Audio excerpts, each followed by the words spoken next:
आराम से आराम से आराम से आराम से आराम से। आपको क्या लगता है कि ये लोकतंत्र हमारा बच रहा है? क्या लगता है आपको? हमारे साथ जो हुआ वो इररिलेवेंट है। हम स्टूडेंट्स के साथ हैं और उनकी आवाज उठा रहे हैं। स्टूडेंट्स के साथ जो हुआ वो आप ही बताइए, सही है कि गलत है?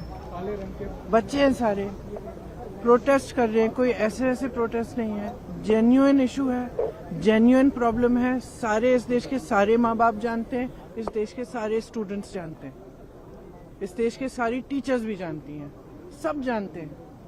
तो एक जेन्युइन मामला है, जेन्युइन इशू है। उस पे स्टूडेंट सिर्फ अपना अधिकार मांग रहे हैं और कुछ नहीं मांग रहे हैं। वो सिर्फ ये कह रहे हैं हमें अपना अधिकार दो। हमें कब आप हर एग्जाम को क्या पेपर लीक करा रहे हो? बच्चे इतना संघर्ष करके पढ़ाई करते हैं, अपने लिए एक फ्यूचर देखते हैं, आप उस फ्यूचर को बिगाड़ रहे हो। आपने पूरी एजुकेशन बजट का क्या, आपने 1.4 लाख करोड़ पूरी एजुकेशन बजट है पूरे देश के यूथ के लिए, और अडानी जी और अंबानी जी को आप 16 लाख करोड़ आप मुफ्त में लोन माफी कर रहे हो। किसानों को कुछ नहीं, गरीबों को कुछ नहीं, स्टूडेंट्स को कुछ नहीं, और ऊपर से स्टूडेंट्स को इतना खर्चना पड़ रहा है, फैमिलीज को इतना खर्चना पड़ रहा है, लोन लेते हैं। सिर्फ नीट के एग्जाम में जो 22 लाख फैमिलीज हैं उनका खर्चा 1.32 लाख करोड़ है, almost equal to education budget. तो स्टूडेंट्स की जेन्युइन स्ट्रगल है, जेन्युइन समस्या है। वो सिंपली कह रहे हैं हमसे बात करो, हमारे लिए सिस्टम, हमारा सिस्टम बदलो। ये सिस्टम चल नहीं रहा है, टूटा हुआ सिस्टम है, सब जानते हैं टूटा हुआ सिस्टम है। जिसके बच्चे हैं, किसी भी क्लास का हो, किसी भी वर्ग का हो, जिसके बच्चे हैं वो जानता है कि बच्चों पे क्या बीतती है जब एग्जाम देते हैं।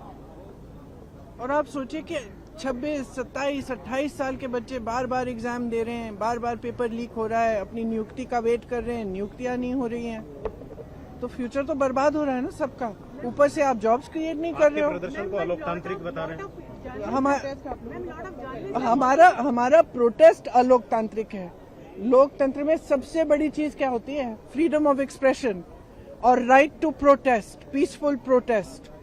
इसमें कुछ अलोकतांत्रिक बात नहीं है। अलोकतांत्रिक ये है जो यहाँ इस सदन में हो रहा है, जो सड़कों पे हो रहा है। सदन में आप चर्चा नहीं करते, एलओपी को बोलने नहीं देते, ऑपोजिशन लीडर्स को बोलने नहीं देते, वो बोलने के लिए उठते हैं, आप चुप कर लेते हो। स्पीकर साहब खुद कह रहे हैं कि मुझे सरकार से पूछना है कि आप लोग डिस्कस कर सकते हो कि नहीं। ये क्या है? ये लोकतंत्र बचा ही नहीं है, सिर्फ आप ही पूछ रहे हैं मैडम ये क्वेश्चन। पूरा देश जान रहा है कि कोई लोकतंत्र बचा नहीं है इस देश में।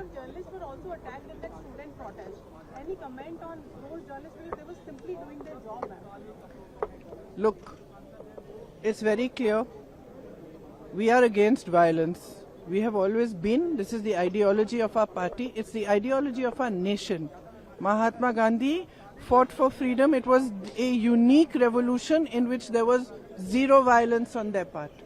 And I have heard the protesters and students and all also saying that they are not going to be violent.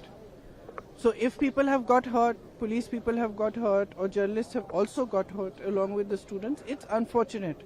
But please be truthful when you present it to the public. Because what we are seeing is that the students are being attacked mercilessly. They are being beaten with lathis, they are being tear gassed, girls are being treated in an obnoxious manner, their clothes are being torn off. How do you think they feel that this is their country, this is their parliament, these are their representatives, this government has been voted in by them, and the youth heavily voted for this government? How do you think they feel? They feel completely betrayed. And I'm sorry, but I don't care what all you people say and what you put on the media and what you present. Our duty is to stand with them.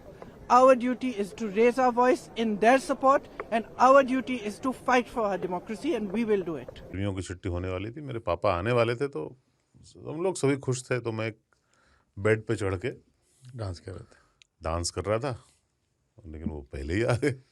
Freeze. तो मैं उस समय तो continue नहीं कर सकता था ना, तो फ्रीज फ्रेम टाइप का हो गया। कसम पैदा कर